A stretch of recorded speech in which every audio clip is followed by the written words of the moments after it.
morning, Patriots. Sorry I missed y'all yesterday. I was swamped at work. Plus, I had to get caught up on the news. So much going on. Crazy, right? Let's start off with a little good news. Kyle Rittenhouse got bonded out of jail. $2 million bond. His legal team had to host a fundraiser to raise the money for his bond because all the crowdfunding sites wouldn't allow it. Isn't that nuts? Those crowdfunding sites, they have petitions or fundraisers for all kinds of crazy stuff, but poor Kyle, not allowed. Say what you want about Kyle. You could argue that he just shouldn't have been over there in Kenosha in the first place. He's a young man. But, he was under attack. He was under duress. And I would argue that tactically he performed perfectly by not, just spraying bullets everywhere and hitting innocent people that weren't attacking him. He showed restraint with his weapon. It was a bad situation all the way around. But, when those lunatics come in burning and, raping and pillaging your town, I know he didn't live there, but he worked there, and he lived 20 minutes away. When the maniacs come in doing that kind of stuff, and the police are told to stand back, something's going to happen. They're not going to get away with doing that stuff forever. And Kyle got caught up in it, and he's going to pay the price. I feel for that kid. And those guys that he shot, they were unsavory characters. One of the guys had a gun. The other guy was throwing a brick at him. At some point, you got to expect people to defend themselves. And then, that's what Kyle did, and that's my thoughts on that. So, let's talk about Tucker and Sidney Powell. Tucker was really questioning Sidney Powell's, what kind of evidence she had and stuff like that. And Tucker wanted to bring her on the show and requested some evidence ahead of time. And Sidney Powell basically said, she sent Tucker a couple affidavits for him to go over. And I guess that wasn't enough for Tucker. So Tucker throws a fit on the show and basically called Sidney Powell out. And Sidney, her response was, you guys can do your own investigation. There's nothing that Sidney Powell and the Trump legal team have found that Tucker and his team of journalists couldn't find. Sidney Powell and the team, they don't have subpoena power. They haven't gone to the court and asked to subpoena documents from these companies. They've done their own investigation. So, Tucker and crew could do the same thing. I'm not totally against Tucker. Tucker's been a good voice for us, but I think in the end, Tucker is, he's not going to give up what he's got. He's got the best rated show on cable. He makes $1 gazillion. And I'm sure there's certain lines he can't cross. And I encourage you to look into the 6 conglomerates that own all the media sources. There's 6 companies that control all the media that you see on TV. And at the end of the day, Tucker's got to answer to his bosses. So I'm not off the Tucker train. I do, however, think that we do need some voice in the media, giving Sidney Powell and Giuliani some respect, giving them the time of day, and not totally dismissing their claims. There's a lot of evidence. Of course, they're not going to show their hand prior to getting into court. They'll lose leverage that way. So good on Sidney Powell for standing up for herself. And Tucker, if he wants the information, he can do an investigation himself. That's what journalism is supposed to be. Now, I know Tucker's an opinion guy and he doesn't call himself a journalist, but you're telling me Fox doesn't have an elite team of journalists to go out and do an investigation? That's exactly what they should do, not just call out Sidney Powell. So that's the Tucker deal. Looks like Georgia went ahead and certified their election in favor of Biden, which is absolutely insane. They're going through to do the recount. They're not auditing, they're not matching signatures. So they're just recounting the same bad votes from before. And what happens? They end up finding a bunch of missing votes in, Trump-heavy counties. So they find all these votes that weren't counted, and they throw them into the mix, and Biden's still in the lead by 12,000 or whatever. And, the Georgia Secretary of State and Governor Kemp just say, oh, yep, that's it. We recounted them all. We're not going to go ahead and audit. After finding missing votes. That's absolutely insane. So you can't tell me they're not part of the machine, the cabal, the establishment. And after they certify the election, Georgia's Secretary of State comes out and says he's got a list of things they intend on doing now to secure their voting practices in the future, right? They're not going to correct it now for the Trump election, but they're going to focus on making sure it's foolproof next time. What the hell is that? That's unbelievable. They're just part of the machine, like I said. So, in Pennsylvania, the Pennsylvania legislature reached out to Dominion to have an open discussion, a public discussion in their state Congress, and grill Dominion about, these accusations. And initially Dominion said, okay, we'll do it. Upwards of 2 million people in Pennsylvania use these Dominion machines. And the state legislators wanted to ask them in a public forum whether their machines had problems and whether they had the ability to switch votes and all this stuff. So Dominion says, yeah, we'll come up there and do it. We'll talk. Well, the night before they're supposed to do it, Dominion hires a bunch of lawyers and says, we're not doing it. So what does that lead you to believe?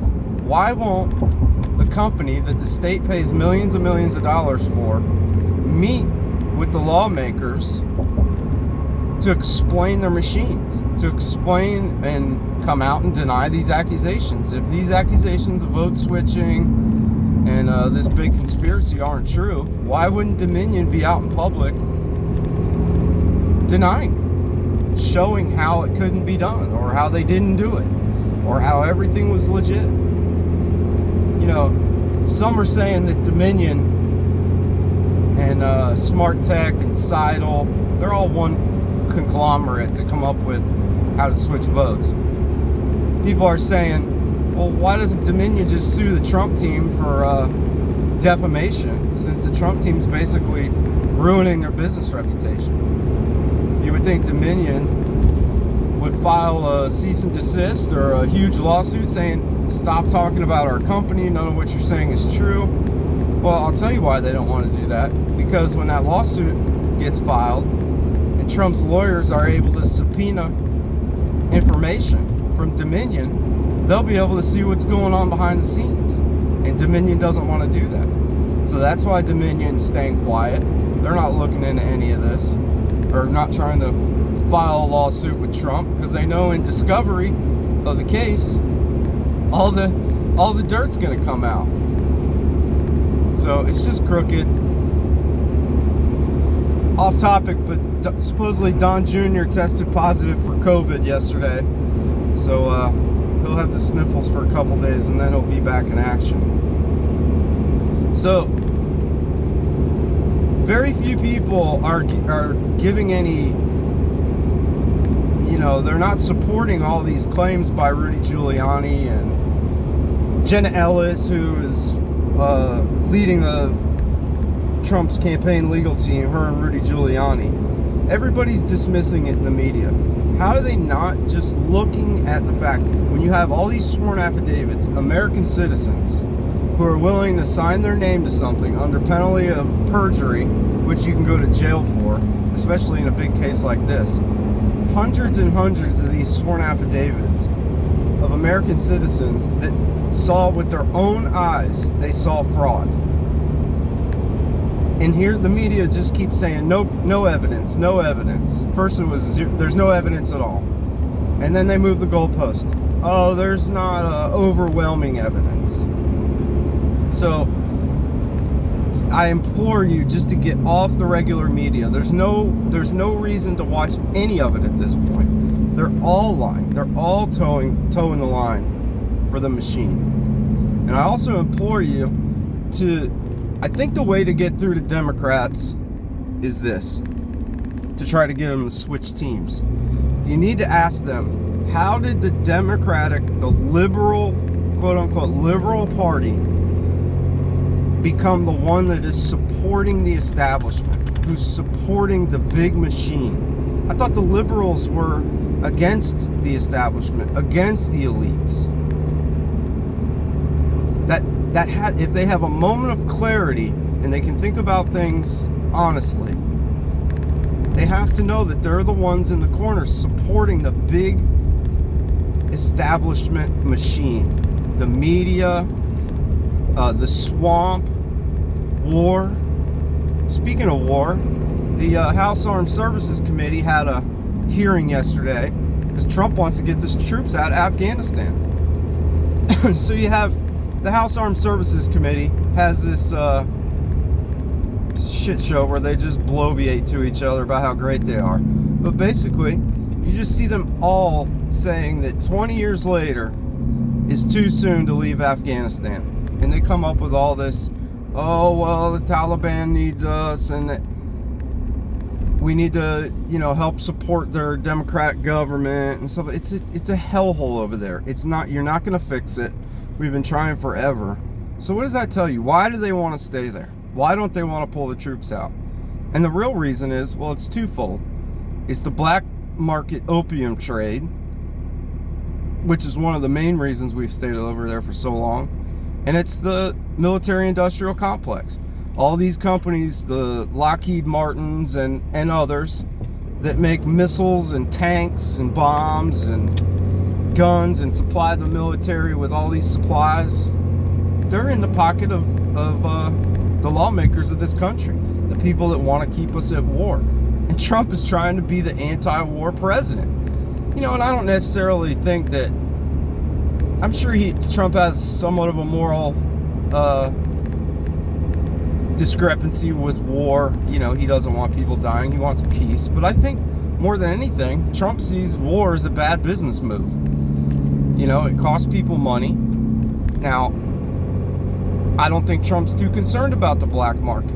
That's the swamp. That's the cabal. That's the deep state. They're the ones that want to funnel all that opium and heroin. And, this could put a big dent in the opiate crisis in this country if we get out of Afghanistan. So Trump sees it all as a business decision. Yep, costs too much to go to war. We're not doing it. Same thing in Syria. He's not worried about the Lockheed Martins of the world and how much money they're making. So that's kind of what's going on. We're going to have some big lawsuits coming up. According to Sidney Powell, the next 2 weeks, all the lawsuits will be filed. Hopefully we can get in front of some good circuit court judges. That's another thing is, the judges in this country, the one part of our government that's not supposed to be political is the Justice Department.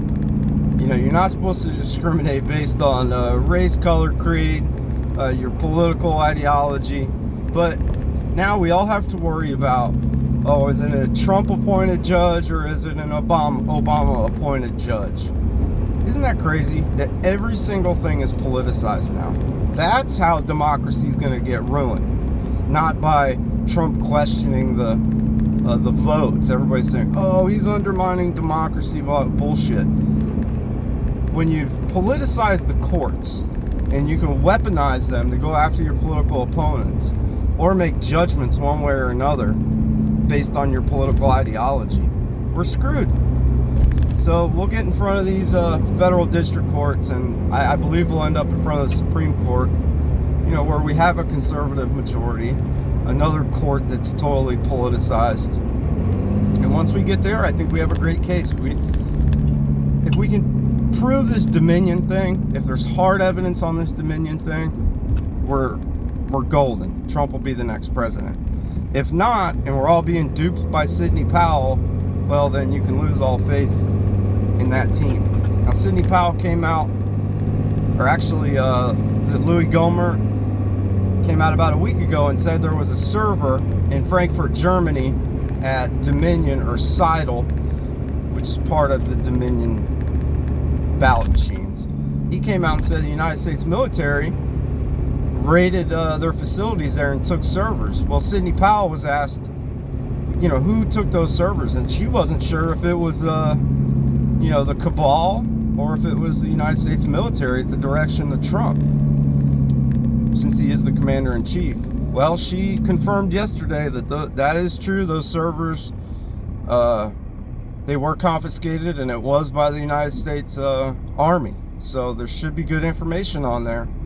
I think it's a huge conspiracy. I think it's going to get exposed. I think Trump's going to be the next president.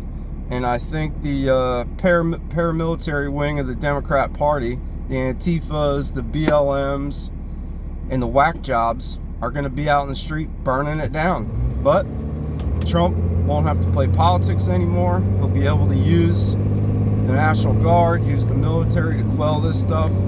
So we got to keep the faith, keep emailing and calling your state representatives, the Republican leadership. Screw them, they suck. You had a million man march up in, or a million MAGA march in Washington, D.C. last week. Not one Republican representative came out there to speak to the people.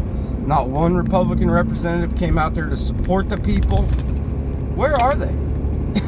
You know, when the Tea Party marched in Washington years back, the Democrat senators and lawmakers, the actual lawmakers were out in the street doing a counter-protest, leading a counter-protest against the Tea Party. So where's the Republicans in Washington supporting the patriots that went out of their way to travel there, to get beat up by Antifa, to get hotel rooms, to support Trump? Where are they out in the street with the patriots showing their support? So screw most of the Republican Party. They're just part of the machine. It's Trump and the people against the world, and we're gonna win. All right, we'll catch you guys later.